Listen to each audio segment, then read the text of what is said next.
So you're an aspiring young woodworker looking for a saw that's not going to bust your budget.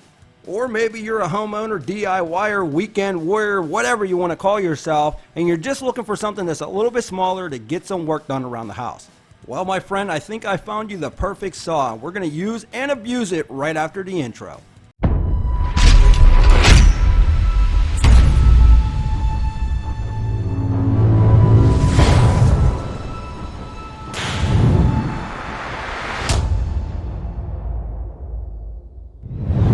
Sometimes you are looking for a tool that you don't use all the time and you don't want to bust the bank. Circular saws are used so often around the house, and for the beginning woodworkers that don't have the money in their wallet, I think you're really going to like this saw. Now we're going to use and abuse here in a bit, but I want to let you know that the model number on this is P505. This is the 5.5 inch saw, not the 6.5, the 5.5 inch Ryobi 1 Plus saw. It will run off of any Ryobi 18 volt 1 Plus battery. And I am going to show you how small this saw is and what a bad moo this thing is. Oh, you don't believe me? Well, check it out.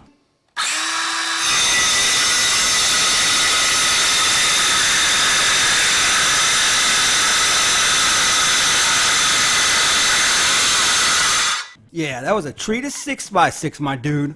What's up? So that's pretty impressive for a 5.5 inch saw with a stock blade on an 18 volt system that's really not meant for this at all. Now, one of the things I really like about this saw is the size of it. Very small, again 5.5 inches compared to its larger brother, the Rigid, and that's the 18 volt octane model, which by the way, we have a full review for that. I'll put it at the end of this video.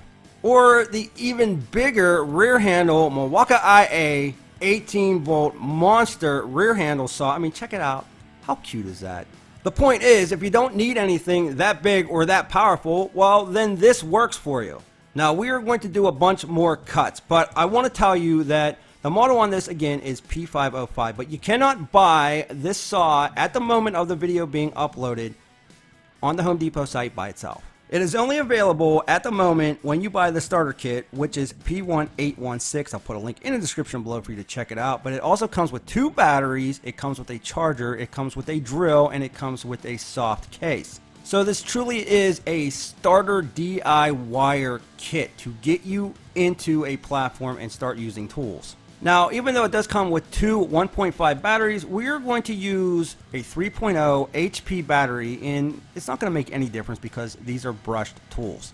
Yes, you heard me correctly, they're brushed. I'm bummed, but it is what it is. So here we go through some MDF. Let's see how it does.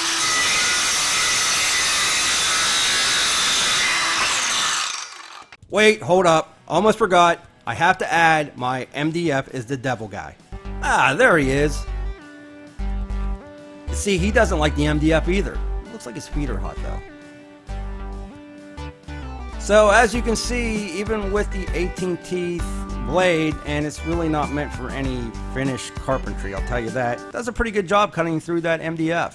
Now, what about pine and 2x4s? Yeah, absolutely, you can cut through pine and 2x4s. Now, definitely not the cleanest cut, but that's not because of the saw, it's because of the blade. Not that great. If you're going to buy this, go out and purchase a half-decent blade with it. But what about the dreaded 6x6? Will it cut through?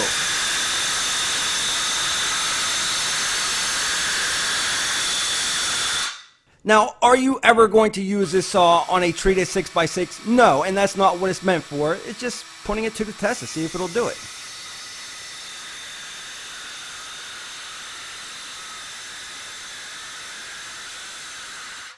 And that was pretty cool. Now, even though the blade guard is plastic to the 5th degree of plastic, it actually does a pretty good job riding up over any piece of wood that I put it on. Just don't drop it.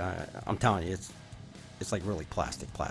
And just to give you a different view, we're going to do some cross cuts here on the treated 6x6. And yes, again, it does a good job. Now, it does bog down a little bit. It doesn't have the power that your larger saws are going to have. But it's doing it, and if it can do it on a treated 6x6, it'll definitely do it on a 2x4, and that's what I'm happy about.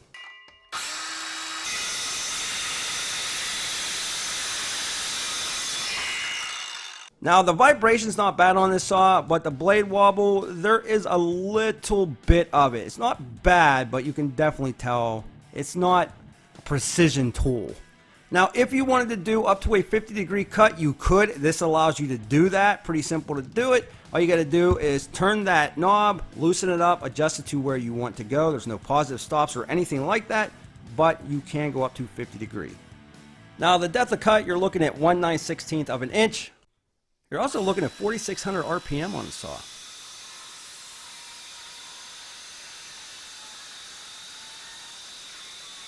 Now as far as dust extraction goes, it comes out the bottom end of this saw.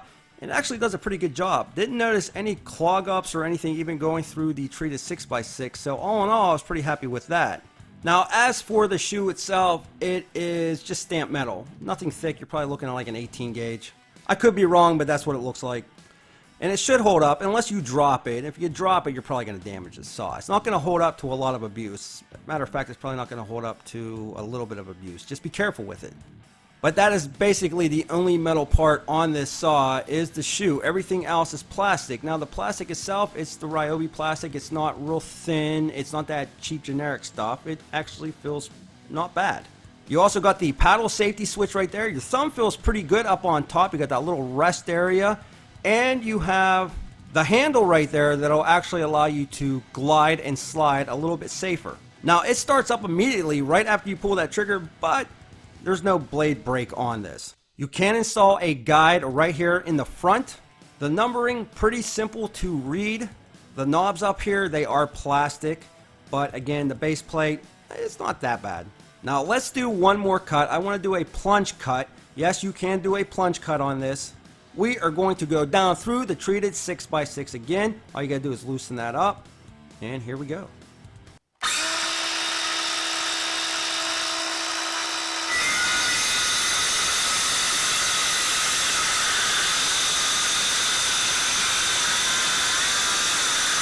Again, pretty impressive and no clogging around that blade. Now here's my final thoughts. If you are a professional in any sort of way, run for the hills. This is not the saw for you in any way.